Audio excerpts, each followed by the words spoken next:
Hello, good morning, Rhys. Good afternoon, Mr. Sue. How are you doing? Not too bad, not too bad. Now, quite a few people will be wondering why it is that I'm interviewing you, well, Because I'm very interesting. of course you're very interesting, naturally, but ultimately, there's also a reason why you haven't been making that many videos recently, and that is because you've been doing archaeology. You've actually been out digging on site. And I believe it's a site in Melbourne. And do you want to just tell us a bit about that, how it's been going? Absolutely. Well, the site's actually finished up now.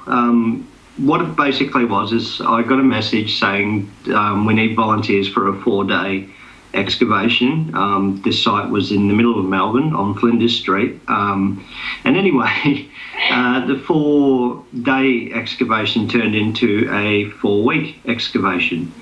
And that was primarily because of the archaeology that we found, which was a lot of different structures from different time periods, very clean stratigraphy on the site, and yeah, it was just it wasn't that it was a complex site. It was more along the lines of it was a very large site and under very difficult conditions to dig in some cases. Right, okay. Now when you say clean stratigraphy, for those at home who don't necessarily understand what that means, what is clean stratigraphy? Well, it's not mottled stratigraphy, no.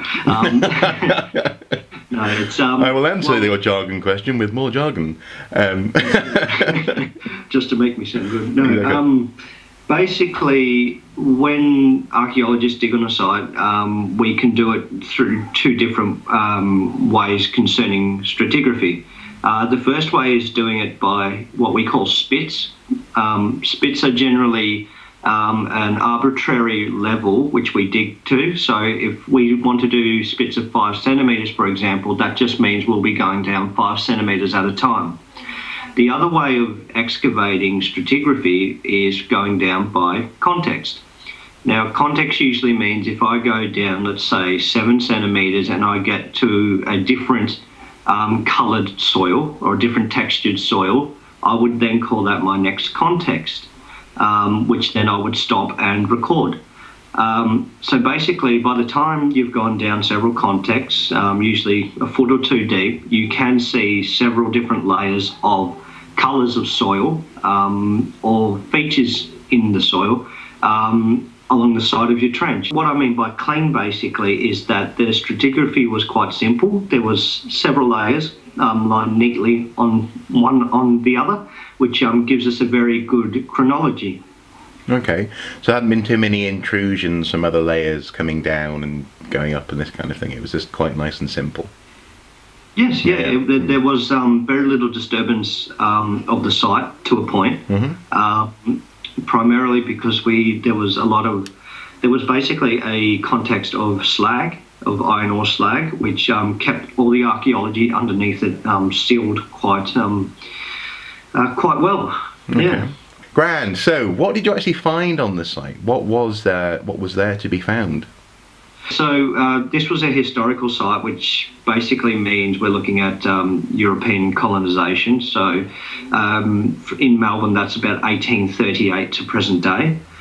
Anyway, we found, I suppose, artefact-wise, we found everything that you expect to find on a historical site. So bottles, in both like in pieces and all together. We've found bits and pieces of leather. We found a shoe, which was really, really cool, a leather shoe with the hobnails and all the rest of it. Hundreds of bits and pieces of clay pipe, which you find everywhere on these sites. Oh, and I found, this was probably my proudest moment, I figured out the little incident that happened in one of the trenches I was in.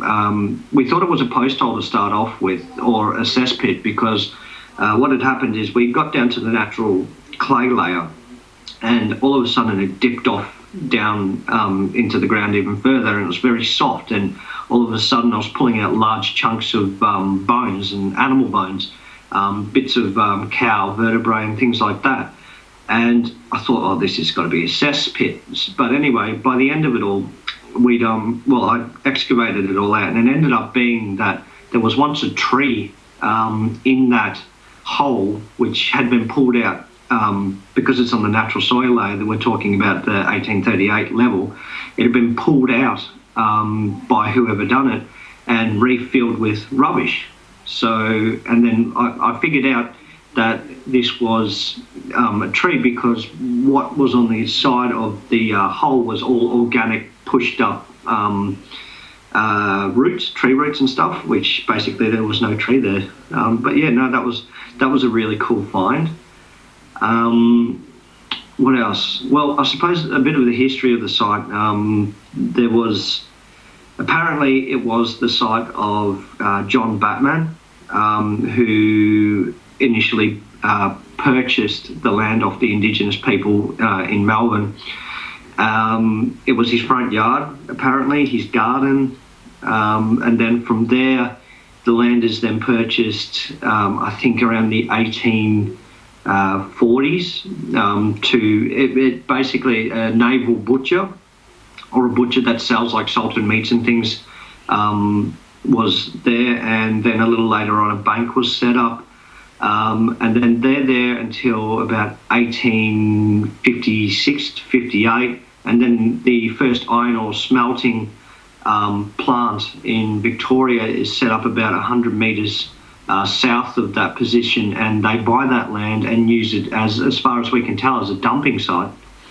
Right, because you were talking about the sheer volume of slag that you've been digging up, and for those who don't know, slag is one of the waste materials from smelting. You sort of scoop it off at one point during the process, getting rid of the impurities in the iron. Well, you were saying that there was loads of slag on site, but was there any indication of there being iron and steel products, or did you actually know what was being made? Well, no, that's the thing.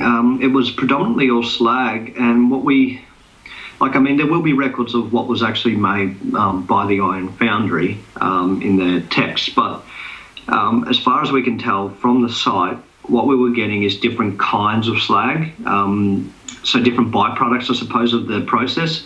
The majority of it was basically the bubbled slag that would have come like after it had cooled down, because I think you have to get it up to 1300 degrees to get that, and then when it cooled down they just, I assume, moved it to this site. However, we also got slag which was, I suppose, it looked in situ, in the sense we couldn't actually, we were debating this and we couldn't actually figure it out, but it looked like somebody had basically poured slag onto the site, which had scorched the earth directly underneath it. Right. Which basically gave us a very nice layer, because when slag hardens, it's like a bluestone. Mm-hmm. It's really, really hard.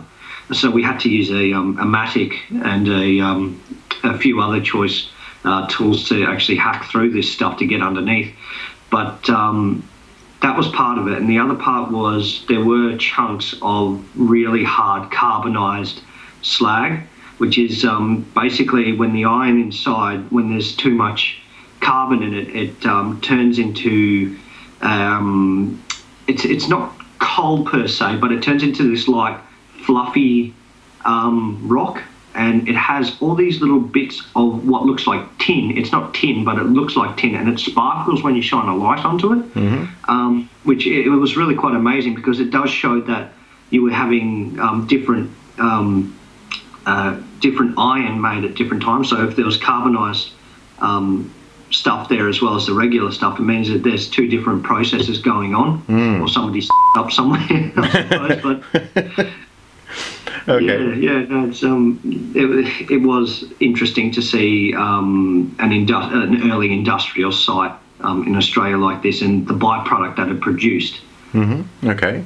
Now, you took some wonderful photos on the site, and one of them seemed to show a well of sorts, like a brick-lined well. What was going on there? Well, this is this is where some of it gets interesting. Now, I'm going to wait until Sarah, Sarah's the lady who ran the excavation, gets back to us on this. But I think it was dated to the early 1800s to the first settlement around that time, that layer. Basically what you have is a well which went down, we went down about 2.5 meters into it, and then it kept going. And because of OH&S, we just had to stop when we didn't have enough time to go any further down. But the thing is that all the bricks around the outside of it were handmade, which is, I suppose, not reminiscent of the site, but we were getting the majority of bricks that were below the layer, below the slag, were all handmade, and you could see thumbprints and stuff in there, which is really cool. But the other thing we found, I think it's a wooden, I suppose, a pipeline that would have been shaped like this. It was on top of a log which went over, and then a pipeline that would have gone down, and you would have poured water into it. And because it was shaped pointing downhill, and it was right next to the well, I think they're all interrelated in some aspect. I'm not exactly sure how, and I'll be interested to see when Sarah makes the relationships there. But yeah, it's very, very interesting because I haven't seen anything like that before. Okay, so almost like a potentially industrial sort of water management system going on, and very early by the sounds of it as well. Well, I'm not sure about industrial, but early, yes, and I would have thought it might have been even just for a home, perhaps, just linking. Oh, so long before the slag goes down, then. Yes, yes. Yeah.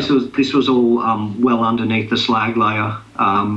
So the slag layer dates to approximately late 1850s, 1860s, I think, and then everything underneath that's related to everything before that. Right. But yeah, no, there's a lot of unexplained questions, such as these handmade bricks come up in underneath the bank and the butcher and underneath that layer basically, and they're all handmade. They're all inserted into this sterile layer, or the natural ground level. And we're not exactly sure how that relates. Like, is it a building? Is it a courtyard? What is it? We're not sure. So it will be interesting to read the report later on and yeah, get back to you guys on that. Yeah, wonderful, grand. Well, well, thank you so much for taking the time to talk about it. It sounds like yeah, like an interesting site, and also potentially could add a little bit to the story of early Melbourne. Very good. Well, early European Melbourne, as it were, obviously. No, could be. Very good, very good. Incidentally, nice T-shirt, by the way. Oh, thank you very much. I know, a friend sent it to me. It was yeah, a little bit surprised getting it, but I think it's got a nice message to it. And, yeah, I mean, if anybody else wants a T-shirt like that, I can recommend a place to get them. Oh, was this friend some strange bloke with a beard? Yeah, he was. Yeah, actually. I've got a lot of friends. Yeah. Beards. Well, I happen to be wearing an interesting T-shirt of my own, actually. Back to the past. Oh, yeah, oh, with a trowel on. That's brief. Yeah. Where'd you get yours? Oh, well, I don't know. I got mine from an amazing bespoke T-shirt design website. Yeah. Maybe we should put a link below. Maybe we should. Yeah. Let's do that. Let's do that. I've just got a funny feeling we both got the shirt from the same place. Oh, possibly. Who knows? Who knows? Anyway, after that shameless plug, again, thanks so much for talking, and well, hopefully we'll see you again soon. Actually, hopefully you'll be able to make a video or two now that you're not digging. That's true. That's true. I will intend to. Anyway, everybody, thank you once again for having me, Mr. Soup, and I suppose I'll see everybody later. Will do. Cheerio. Good morning, Rhys, or should I say good day? No, I'm not going to say that. I'm going to start again. I can't resist. Sorry, okay.